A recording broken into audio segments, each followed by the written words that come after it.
लो जी सजनों बेलियो मित्रों, सुबह तो स्कूल ओपन हो रहे हैं। यदि एक शायर तर्जमा नहीं करता है वो की कहता, सुनो ज़रा।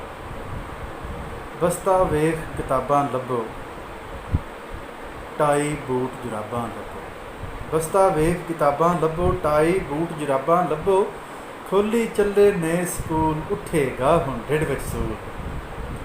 घर घर पैना पिट स्यापा, घर घर पैना पिट स्यापा। पापा होसी रोवन हाका। घर घर पैना पिट स्यापा, पापा होसी रोवन हाका। छुट्टियां करके अद्धा साल, मार्च तो लाके सैप्टेंबर तक, छुट्टियां करके अद्धा साल। आदि हो गए ने हुण बाल। भुल गया है स्कूल दा रस्ता, भुल गया है स्कूल दा रस्ता। करदा नहीं दिल चुक के बसता, करदा नहीं दिल चुक के बसता। एक दूजे नू वड वड खाइए, एक दूजे नू वड वड खाइए।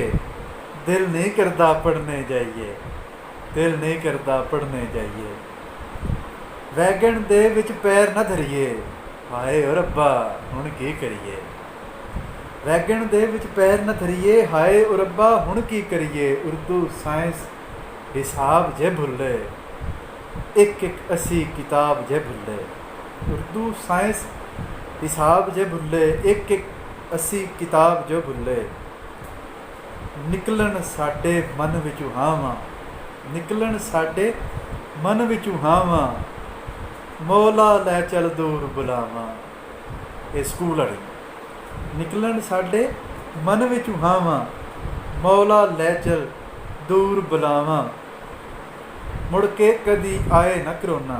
लेकिन उन्हें आखिर ते सारी कौम की तर्जमानी है कि मुड़ के कदी आए ना करोना। वसे देश दा कोना कोना, वसे देश दा कोना कोना। सारे दोस्त आप इनू जरा शेयर भी कर दिया जे, अगर तुहानू पसंद आई होवे तो लाइक भी कर दिया।